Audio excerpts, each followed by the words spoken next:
Yellow line অতিক্রম করার অজুহাতে গাজায় ফের দখলদার বাহিনীর হামলা, নিহত 2। রেড ক্রসের মাধ্যমে আরও 15 ফিলিস্তিনির মরদেহ ফেরত দিল ইসরায়েল। আবারও পারমাণবিক অস্ত্রের পরীক্ষা চালানোর ঘোষণা ট্রাম্পের। সেনাদের প্রস্তুতি নেওয়ার নির্দেশ দিলেন পুতিনও। বিশ্বজুড়ে উত্তেজনা বাড়ার শঙ্কা বিশ্লেষকদের। নিউ ইয়র্ক শহরকে নতুন যুগ উপহার দেওয়ার প্রতিশ্রুতি মামদানির। ডেমোক্র্যাট মেয়রকে কমিউনিস্ট আখ্যা দিয়ে ট্রাম্পের কটাক্ষ। অর্থনৈতিক সংকট তৈরির হুমকি। ইতিহাসের দীর্ঘ শাটডাউনের সাক্ষী যুক্তরাষ্ট্র। 36 দিনের সরকারি অচলাবস্থায় 40টি বিমানবন্দরে লোকবল সংকট। ফ্লাইট 10% কমানোর সিদ্ধান্ত। এবং শক্তিশালী টাইফুন কালমেগির তাণ্ডবে ফিলিপিন্সে মৃত্যুর মিছিল। প্রাণহানি বেড়ে 140, এখনও নিখোঁজ 127। সেবু প্রদেশে বন্যায় ভেসে গেছে অসংখ্য ঘরবাড়ি।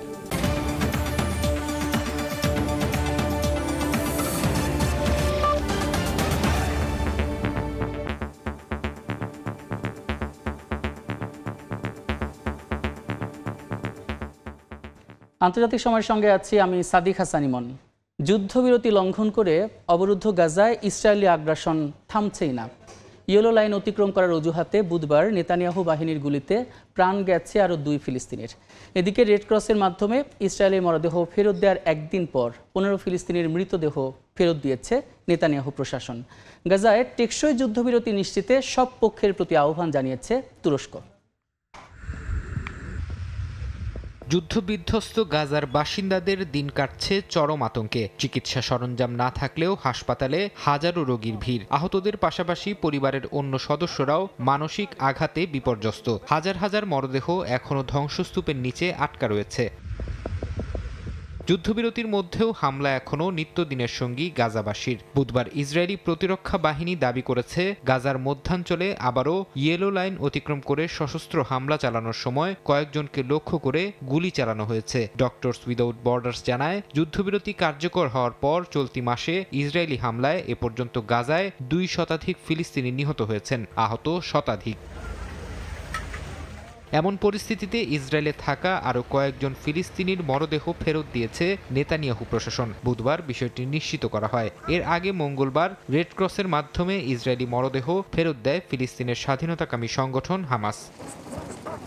এদিকে গাজায় টেকসই যুদ্ধবিরতি নিশ্চিতে সব পক্ষের প্রতি আহ্বান জানিয়েছে তুরস্ক। বুধবার ফিনল্যান্ডের পররাষ্ট্রমন্ত্রীর সঙ্গে হেলসিঙ্কিতে যৌথ সংবাদ সম্মেলনে তুরস্কের পররাষ্ট্রমন্ত্রী হাকান ফিদান বলেন, গাজায় যুদ্ধবিরতি কার্যকর থাকলেও মানবিক সাহায্য অপর্যাপ্ত। তিনি আরও বলেন, যুদ্ধবিরতি লঙ্ঘন করে চালানো ইসরায়েলি হামলায় অনেক ফিলিস্তিনি নিহত হয়েছেন।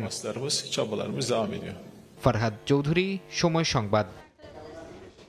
আবারও পারমাণবিক অস্ত্রের পরীক্ষা চালানোর ঘোষণা দিয়েছেন মার্কিন প্রেসিডেন্ট ডোনাল্ড ট্রাম্প। বুধবার ট্রুথ সোশ্যালে প্রকাশিত একটি ভিডিওতে কথা বলেন তিনি।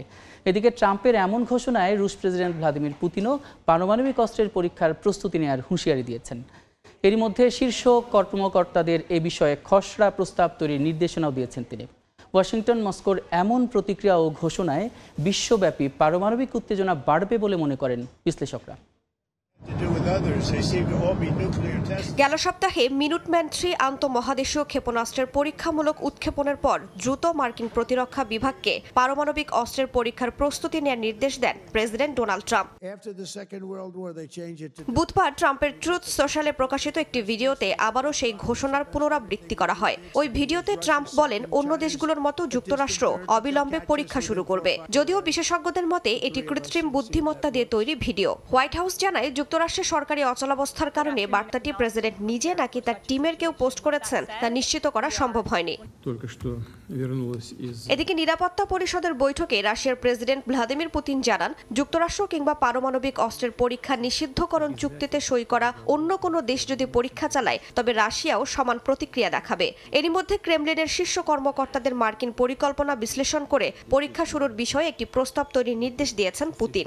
তবে ওয়াশিংটন যদি বিস্ফোরণমূলক পরীক্ষা না চালায় তবে মস্কো সে পথে হাঁটবে না বলে জানিয়েছেন রুশ প্রেসিডেন্ট। আমি সংশ্লিষ্ট সংস্থাগুলোকে নির্দেশ দিয়েছি তারা ইস্যুতে অতিরিক্ত তথ্য সংগ্রহ করার জন্য প্রয়োজনীয় সবকিছু করবে, সেগুলো বিশ্লেষণ করবে এবং পারমাণবিক অস্ত্র পরীক্ষার প্রস্তুতি শুরুর বিষয়ে প্রস্তাব তৈরি করবে। রাশিয়া সর্বশেষ পারমাণবিক পরীক্ষা চালায় 1991 সালে সোভিয়েত ইউনিয়ন পতনের সময়। ঠিক এক বছর পর 1992 সালে যুক্তরাষ্ট্র সবশেষ পরীক্ষা চালায়। 1996 সালের পর কেবল ভারত, পাকিস্তান ও উত্তর কোরিয়ায় পারমাণবিক অস্ত্রের পরীক্ষা চালিয়েছে। যুক্তরাষ্ট্র ও রাশিয়া দুটি দেশই বর্তমানে বিশ্বের পারমাণবিক শক্তিধর রাষ্ট্র। The centre for arms control and non প্রলিফারেশনের তথ্য মতে যুক্তরাষ্ট্রের হাতে 5550 ও রাশিয়ার হাতে 5459 পারমাণবিক ওয়ারহেড আছে।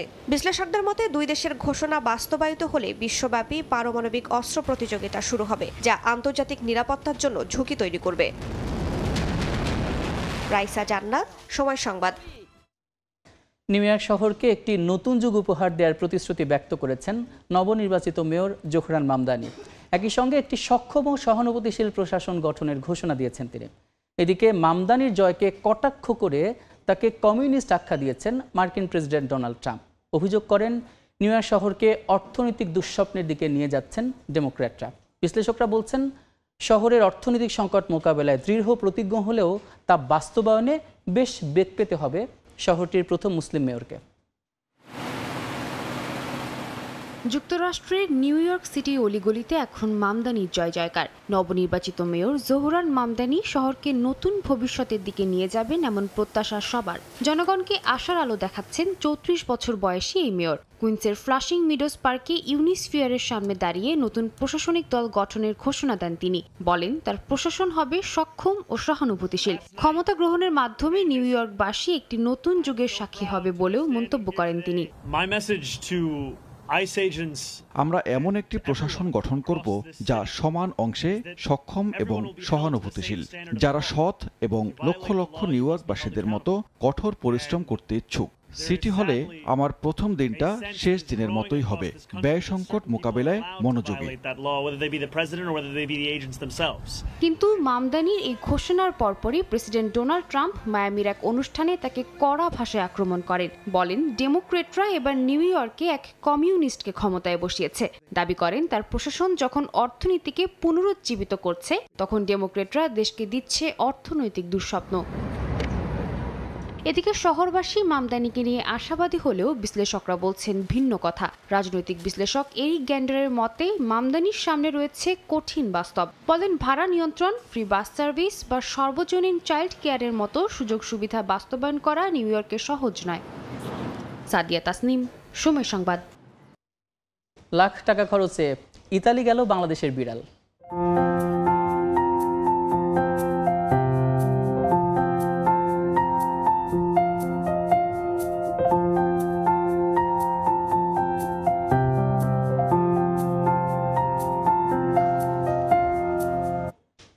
মুন্সিগঞ্জ থেকে পোষা বিড়ালের ইতালি যাত্রার খবর থাকছে সংবাদের শেষাংশে। আগের সব রেকর্ড ভেঙে ইতিহাসের দীর্ঘ শাটডাউনের সাক্ষী হলো যুক্তরাষ্ট্র। 34 দিনের সরকারি অচল অবস্থার জেরে আকাশপথে বড় ধরনের প্রভাব পড়তে শুরু করেছে। শুক্রবার থেকেই 40টি প্রধান বিমানবন্দরে ফ্লাইট 10% কমানোর সিদ্ধান্ত নিয়েছে প্রশাসন। কর্মী সংকটে নিরাপত্তা ঝুঁকি বেড়ে যাওয়ায় এই পদক্ষেপ নিতে বাধ্য হয়েছে ফেডারেল এভিয়েশন অ্যাডমিনিস্ট্রেশন FAA। পরিস্থিতি নিয়ন্ত্রণে সিনেটে আইন পাশ নিয়ে বিতর্কের নিয়ম বা ফিলিবাস্টার নিয়ম তুলে নেওয়ার দাবি জানিয়েছেন মার্কিন প্রেসিডেন্ট ডোনাল্ড ট্রাম্প। মার্কিন সরকারের ইতিহাসের দীর্ঘতম অচলাবস্থার রেকর্ড গড়ল এবারের ফেডারেল শাটডাউন। এর আগে মার্কিন প্রেসিডেন্ট ডোনাল্ড ট্রাম্পের প্রথম দফার শাসনামলে 35 দিনের জন্য সকল সরকারি কার্যক্রম বন্ধ ছিল। সেই রেকর্ড ভেঙে এ দফায় 36তম দিনে গড়ালো কেন্দ্রীয় সরকারের শাটডাউন। বেতন ছাড়াই কাজ করে যাচ্ছেন যুক্তরাষ্ট্রের 13,000 এয়ার ট্রাফিক কন্ট্রোলার এবং 50,000 নিরাপত্তা কর্মকর্তা। এতে দুর্বল হয়ে পড়েছে বিমানবন্দরের নিরাপত্তা ব্যবস্থা, বাড়ছে ফ্লাইট বিলম্ব ও বাতিলের হার। উদ্ভূত পরিস্থিতি সামলাতে শুক্রবার থেকে 40টি বড় বিমানবন্দরে ফ্লাইট 10% কমানোর সিদ্ধান্ত নিয়েছেন মার্কিন পরিবহন মন্ত্রী শন ডাফি। ফেডারেল এভিয়েশন অ্যাডমিনিস্ট্রেশনের প্রধান ব্রায়ান বেডফোর্ড জানান কন্ট্রোলারদের ক্লান্তি ও আর্থিক চাপ আকাশপথে নিরাপত্তার ঝুঁকি তৈরি করছে, তাই ধাপে ধাপে ফ্লাইট কমানো হবে। প্রথম দিন 4%, পরদিন 5, পরে 6% এবং এক সপ্তাহের মধ্যে পুরো 10% ফ্লাইট কমানো হবে। 40টি বিমানবন্দরের তালিকা বৃহস্পতিবার প্রকাশ করা হবে, যার মধ্যে New York, Washington, Los Angeles, Chicago ও ডালাসের মতো ব্যস্ততম বিমানবন্দরও রয়েছে বলে জানান ওই এভিয়েশন কর্মকর্তা। এতে প্রতিদিন গড়ে 3 থেকে 4 হাজার হাজার ফ্লাইট বাতিল হতে পারে বলে আশঙ্কা করছে বিমান সংস্থাগুলো। এদিকে কেন্দ্রীয় সরকারের বিভিন্ন কার্যক্রম বন্ধ থাকায় শেয়ার বাজার থেকে শুরু করে বিমান চলাচল সব ক্ষেত্রেই প্রভাব পড়ছে জানিয়েছেন ডোনাল্ড ট্রাম্প। এমনকি 3 অঙ্গরাজ্যের স্থানীয় নির্বাচনে ডেমোক্রেটদের জয়ের পেছনেও শাটডাউনকেই দায়ী করেন তিনি। ডেমোক্রেটদের উগ্রপন্থী পাগল আখ্যা দিয়ে অচলাবস্থা নিরসনে কংগ্রেসকে দ্রুত পদক্ষেপ নেওয়ার আহ্বান জানিয়েছেন ট্রাম্প। একই সঙ্গে সিনেটে ফিলিবাস্টার বা আইন পাশ নিয়ে দীর্ঘ সময়ের বিতর্কের নিয়ম তুলে নেয়ার দাবি জানান তিনি। সাদিয়া তাসনিম, সময় সংবাদ। শক্তিশালী টাইফুন কালমেইগির তাণ্ডবে বিপর্যস্ত পুরো ফিলিপিন্স। মৃতের সংখ্যা বেড়ে 140 জনে দাঁড়িয়েছে। নিখোঁজ রয়েছেন 127 জন। সবচেয়ে ভয়াবহ পরিস্থিতি মধ্যাঞ্চলের সিবু প্রদেশে, যেখানে ঘরবাড়ি, সেতু, এমনকি বিশাল জাহাজের কন্টেইনার পর্যন্ত ভেসে গেছে বন্যার স্রোতে। ঘূর্ণিঝড় কালমেইগের আঘাতে লণ্ডভণ্ড ফিলিপিন্সের মধ্যাঞ্চল। টানা বৃষ্টি আর প্রবল জোয়ারে সেবু প্রদেশের নদীগুলো উপচে পড়েছে। নদীর ধারে গুড়িয়ে গেছে ঘরবাড়ি, ভেসে গেছে যানবাহন। স্থানীয় প্রশাসনের মতে এই প্রদেশেই মারা গেছেন অর্ধশতাধিক মানুষ। লিলুয়ান শহরে একদিনের ব্যবধানে উদ্ধার করা হয়েছে 35টি মরদেহ। প্রবল স্রোতে ভেসে গেছে ঘরবাড়ি, নেই মাথা গোজার ঠাঁই। অনেকের বাড়ি ডুবে যাওয়ায় আশ্রয় নিয়েছেন ছাদে, রয়েছেন সাহায্যের অপেক্ষায়। স্থানীয় এক বাসিন্দা জানান তার প্রতিবন্ধী বোন বন্যার পানিতে ঘরের ভেতরেই আটকে মারা গেছেন। প্রবল বন্যায় ক্ষতিগ্রস্ত এলাকাগুলোতে জরুরি অবস্থা জারি করেছে স্থানীয় সরকার। প্রায় 2 লাখ মানুষকে নিরাপদ আশ্রয়ে সরিয়ে নেওয়া হয়েছে। এখনও যোগাযোগ বিচ্ছিন্ন বহু এলাকা। দেশটির কর্মকর্তারা বলছেন দীর্ঘদিনের অবৈধ খনন আর দুর্বল বাঁধ নির্মাণের কারণেই এই ভয়াবহ পরিস্থিতি। গত মাসের 6.9 মাত্রার ভূমিকম্পের ধাক্কা কাটিয়ে না উঠতেই নতুন করে টাইফুনের আঘাত যেন মরার উপর খাড়ার ঘা। ফিলিপিন্সে তাণ্ডবের পর ভিয়েতনাম উপকূলের দিকে ধেয়ে যাচ্ছে টাইফুন কালমেইগি। বর্তমানে এটি দক্ষিণ চীন সাগরে অবস্থান করছে। আবহাওয়া অধিদপ্তরের আশঙ্কা শুক্রবার সকালে ভিয়েতনামে আঘাত হানতে পারে ঝড়টি। ভারী বৃষ্টি ও আকস্মিক বন্যার আশঙ্কায় থাইল্যান্ডেও সতর্কতা জারি করা হয়েছে। ইয়াসমিন অনন্যা, সময় সংবাদ। ইউক্রেনের পোর্টভক্স শহরকে নিয়ন্ত্রণে নিতে মরিয়া রাশিয়া। মস্কো আবারও দাবি করেছে ইউক্রেনীয় বাহিনীকে চারদিক থেকে ঘিরে ফেলা হয়েছে। সেনাদের দ্রুত আত্মসমর্পণেরও আহ্বান জানানো হয়েছে। তবে জেলেন্সকি পাল্টা দাবি করেছেন রুশ সেনারা গত একদিনে কোনো অগ্রগতি করতে পারেনি। শহরে প্রবেশের চেষ্টা করলে পুতিন বাহিনীর প্রতিরোধের মুখে পিছু হটে যায় বলেও জানান তিনি। তার দাবি, কুপিয়ান্সকে রুশ সেনার সংখ্যা মাত্র 60 জনের মতো। তবে রাশিয়া পাল্টা দাবি করেছে জেলেন্সকি বাস্তব অবস্থা আড়াল করছেন। যুদ্ধের এমন ভয়াবহ পরিস্থিতির মধ্যেই ইউক্রেনের জন্য 180 কোটি ইউরোর নতুন সহায়তার অনুমোদন দিয়েছে ইউরোপীয় কাউন্সিল। যুক্তরাষ্ট্রের নেতৃত্বাধীন সামরিক জোট ন্যাটোকে পরাজিত করা অসম্ভব বলে মন্তব্য করেছেন মহাসচিব মার্ক রুট। কোনো রাষ্ট্রই ন্যাটোর সদস্য দেশে হামলার সাহস দেখাবে না বলেও দাবি করেন তিনি। রোমানিয়া সফরকালে বুধবার এক সংবাদ সম্মেলনে মার্ক রুট আরও বলেন, ন্যাটোর ঐক্য ও পারস্পরিক প্রতিরক্ষা নীতি জোটটিকে অপ্রতিরোধ্য শক্তিতে পরিণত করেছে। রোমানিয়ায় কেউ হামলা চালালে বাকি 31টি দেশ সঙ্গে সঙ্গে বুদাপেস্টের পাশে দাঁড়াবে বলে হুঁশিয়ারি দেন তিনি। রাশিয়ার ড্রোন অবৈধভাবে রোমানিয়ার আকাশসীমায় প্রবেশের ঘটনা উদ্বেগের বিষয় উল্লেখ করে বিষয়টিকে অত্যন্ত গুরুত্বের সঙ্গে পর্যবেক্ষণ করা হচ্ছে বলেও জানান মার্ক রুট।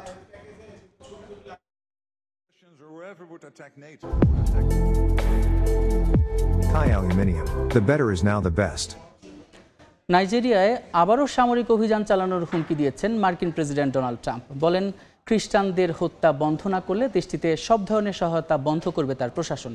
এর আগে গেল সপ্তাহে নাইজেরিয়ার অভিযান চালানোর প্রস্তুতি নিতে সমর দফতরকে নির্দেশ দেন মার্কিন প্রেসিডেন্ট। দেশটির বিরুদ্ধে ধর্মীয় স্বাধীনতা লঙ্ঘনের অভিযোগও আনে ওয়াশিংটন। ট্রাম্প প্রশাসনের এমন অভিযোগ প্রত্যাখ্যান করেছে নাইজেরিয়ার সরকার। ভুয়া ও মিথ্যা তথ্য ছড়ানোর পাল্টা অভিযোগ তুলেছে আবুজা। যদিও সন্ত্রাসবাদ দমনে যুক্তরাষ্ট্র সহযোগিতা করতে চাইলে স্বাগত জানানো হবে বলে জানিয়েছেন নাইজেরিয়ার প্রেসিডেন্ট। আন্তর্জাতিক সময় আরও থাকছে। বিশ্বের বিভিন্ন দেশ থেকে দেখা গেল সুপার মুন উপভোগ করলেন অস্ট্রেলিয়া, চীন, জার্মানির হাজারো মানুষ। আবারও দেখা মিলবে ডিসেম্বরে। মেক্সিকোর প্রেসিডেন্ট ক্লদিয়া শেনবাউমকে যৌন হয়রানির চেষ্টা করেছেন এক সমর্থক। তাৎক্ষণিকভাবে গ্রেফতার করা হয়েছে অভিযুক্তকে। স্থানীয় সময় মঙ্গলবার দেশটির রাজধানী মেক্সিকো সিটিতে প্রেসিডেন্ট ক্লদিয়া প্রাসাদে যাচ্ছিলেন এক অনুষ্ঠানে যোগ দিতে। পথে সমর্থকদের সঙ্গে শুভেচ্ছা বিনিময়ের সময় এই ঘটনা ঘটে। এরপর ক্লদিয়ার নিরাপত্তা দলের সদস্যরা দ্রুত তাকে সরিয়ে দেন। সেখানে থাকা অন্য ব্যক্তিরা জানিয়েছেন অসদাচরণ করা লোকটি মদ্যপ অবস্থায় ছিলেন। এই ঘটনার পরেও ওই ব্যক্তির সঙ্গে ছবি তুলতে রাজি হন প্রেসিডেন্ট শেনবাউং। শান্তিপূর্ণভাবে কুশলাদি বিনিময় করেন ভক্তদের সঙ্গে। এই ঘটনায় দেশ জুড়ে বেড়েছে উত্তেজনা। যুক্তরাষ্ট্রের নিউ ইয়র্কে ভয়াবহ গাড়ি বিস্ফোরণের ঘটনা ঘটেছে। এতে আহত হয়েছেন অন্তত 7 জন দমকল কর্মী। স্থানীয় সময় বুধবার নিউ ইয়র্কের ব্রঙ্কস এলাকায় এই ঘটনা ঘটে। ভিডিওতে দেখা যায় পার্ক করা একটি গাড়ির পাশে আগুন জ্বলছিল। কিছুক্ষণের মধ্যে সেখানে বিস্ফোরণ ঘটে। মুহূর্তেই আকাশে ছড়িয়ে পড়ে আগুনের কুণ্ডলী। আগুন ছড়িয়ে পড়ে একাধিক গাড়িতেও। খবর পেয়ে পরিস্থিতি নিয়ন্ত্রণে ছুটে যান দমকল কর্মীরা। এ সময় কয়েকজন কর্মী আহত হন। গুরুতর অবস্থায় 3 জনকে হাসপাতালে ভর্তি করা হয়। বিস্ফোরণের কারণ জানতে চলছে তদন্ত। বেলারুশের নাফতান তেল শোধনাগারে আগুন লাগার ঘটনা ঘটেছে।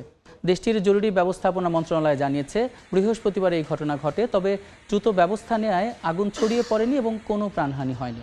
রাষ্ট্রীয় সংবাদ সংস্থা বেল্টা জানায় ডিজেল জ্বালানির সংশ্লিষ্ট প্রযুক্তিগত ইউনিটে ত্রুটির কারণে আগুন লাগে। দেশটির অন্যতম বৃহৎ এই তেল শোধনাগারের দৈনিক প্রক্রিয়াকরণ সক্ষমতা 2 লাখ ব্যারেলের বেশি। দেখছেন আন্তর্জাতিক সময়। বিশ্বের বিভিন্ন দেশের আকাশে দেখা মিলল অপরূপ সুপারমুনের। ভরা পূর্ণিমায় চাঁদ পৃথিবীর খুব কাছাকাছি চলে আসলে সৃষ্টি হয় সুপারমুনের। এদিকে আগামী মাসে আরও একটি সুপারমুন দেখা যাবে বলে জানিয়েছেন জ্যোতির্বিজ্ঞানীরা। সাধারণ সময়ের তুলনায় চাঁদ যখন কক্ষপথে ঘুরতে ঘুরতে পৃথিবীর খুব কাছাকাছি চলে আসে, তখন অন্য সময়ের চেয়ে এটিকে তুলনামূলক বড় ও উজ্জ্বল দেখায়। আর এই চাঁদকেই বলা হয় সুপারমুন। বুধবার সুপারমুনের আলোয় আলোকিত হয় অস্ট্রেলিয়ার বন্ডি বিচ। সুপারমুনের আলোয় আলোকিত হয়েছে চীনের রাজধানী বেইজিংও। শহরের কুয়াশাচ্ছন্ন রাতেও পরিষ্কার দেখা যায় বিশাল আকারের চাঁদ। অন্যান্য দেশের মতো ভারতেও ধরা দেয় সুপারমুন। অমৃতসর, সুরাট, আগ্রা, নয়াদিল্লি সহ বিভিন্ন শহর থেকে এই দৃশ্য দেখে মুগ্ধ হন হাজারো মানুষ। জার্মানির কোলন শহরের আকাশে সুপারমুনের দৃশ্য পর্যবেক্ষণ করেন স্থানীয়রা। উজ্জ্বল চাঁদের ছবি তুলেছেন কেউ আবার ছবি শেয়ার করেছেন সামাজিক যোগাযোগ মাধ্যমে। কক্ষপথে ঘুরতে ঘুরতে পৃথিবীর খুব কাছাকাছি চলে আসা চাঁদ দেখা গেছে সংযুক্ত আরব আমিরাত, বসনিয়া সহ বিশ্বের বিভিন্ন দেশ থেকে। ফরহাদ চৌধুরী, সময় সংবাদ। ভারতের বিহারে চলছে বিধানসভা নির্বাচনের প্রথম দফার ভোট গ্রহণ। 18 জেলায় 121টি আসনে ভোট দেবেন প্রায় 3,75 লাখ ভোটার। এই পর্বে ভোট হচ্ছে মোট 243টি আসনের মধ্যে 121টিতে। 2 দফায় অনুষ্ঠিত এই নির্বাচনের বাকি 122টি আসনে ভোট হবে নভেম্বরের 11 তারিখে। মোট 2616 জন প্রার্থী লড়ছেন এই নির্বাচনে। চূড়ান্ত ফলাফল ঘোষণা করা হবে 14 তারিখে। দেখছেন আন্তর্জাতিক সময়।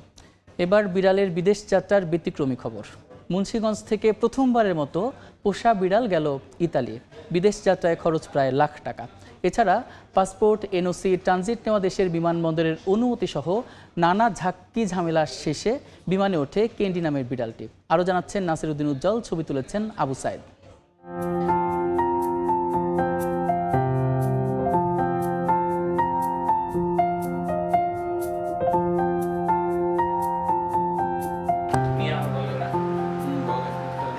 মুন্সিগঞ্জ থেকে প্রথমবারের মতো একটি পোষা বিড়াল ইতালি যাচ্ছে। বিড়ালটিকে বিমানে বহনের জন্য বিশেষ খাঁচা সহ যাবতীয় ব্যয় প্রায় লাখ টাকা। এই টাকা খরচ ছাড়াও বিড়ালের পাসপোর্ট, সরকারি এনওসি, ট্রানজিট নেওয়া দেশের বিমানবন্দরের অনুমতি, নানা রকমের ঝক্কি ঝামেলা শেষে বিমানে উঠতে যাচ্ছে ক্যান্ডি নামের বিড়ালটি। শুধু আমার একদিন আপনার প্রাণী সম্পদ মন্ত্রণালয় যেতে হয়েছে, ওখান থেকে এনওসিটা আনাচ্ছে। তারপর নিয়ে আসার পরে আমাকে এয়ারপোর্ট থেকেই দিয়ে দিছে, পারমিশন দিয়ে দিছে, ওনারা মেল দিয়ে দিছে, বলছে যে আমরা পারমিশন পেয়েছি দোহার এয়ারপোর্ট থেকে এবং রোম এয়ারপোর্ট থেকে, আমার মানে কনফার্ম নিতে পারবো। কাতার এয়ারওয়েজে $350 পে করতে লাগবে যদি ওর ওজন 30 কেজি থেকে নিচে হয়, আর যদি 30 কেজির উপরে হয়ে যায় এই বক্সটা সহ, সেহেতু আমাদের $600 পে করতে হবে। জেলা প্রাণী সম্পদ কর্মকর্তা জানিয়েছেন, তার কার্যালয়ের তথ্য মতে প্রথমবারের মতো মুন্সিগঞ্জ থেকে পোষা বিড়াল ভিন দেশে যাচ্ছে। Health certificate, deworming certificate, vaccination certificate এবং মাইক্রোচিপিং, এই 4টা কাজ আমরা করে দিয়ে থাকি। 6 কেজি ওজনের এই ক্যান্ডিকে নিতে বিমান ভাড়া দিতে হচ্ছে $350। মুন্সিগঞ্জের মানিকপুর থেকে নাসির উদ্দিন উজ্জ্বল, সময় সংবাদ। আন্তর্জাতিক সময়ের শীর্ষ সংবাদগুলো জানিয়ে দিচ্ছে আরেকবার। ইয়েলো লাইন অতিক্রম করার অজুহাতে গাজায় ফের দখলদার বাহিনীর হামলা, নিহত 2। রেড ক্রসের মাধ্যমে আরও 15 ফিলিস্তিনির মরদেহ ফেরত দিল ইসরায়েল। আবারও পারমাণবিক অস্ত্রের পরীক্ষা চালানোর ঘোষণা ট্রাম্পের। সেনাদের প্রস্তুতি নেওয়ার নির্দেশ দিলেন পুতিনও। বিশ্বজুড়ে উত্তেজনা বাড়ার শঙ্কা বিশ্লেষকদের। এবং নিউ ইয়র্ক শহরকে নতুন যুগ উপহার দেওয়ার প্রতিশ্রুতি মামদানির। ডেমোক্র্যাট মেয়রকে কমিউনিস্ট আখ্যা দিয়ে ট্রাম্পের কটাক্ষ, অর্থনৈতিক সংকট তৈরির হুমকি।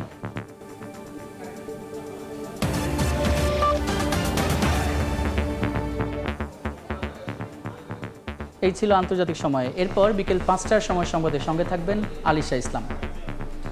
ধন্যবাদ সাদিক। বিকেল 5টার সময় সংবাদ নিয়ে আসছি কিছুক্ষণ পর, সঙ্গে থাকুন সময়।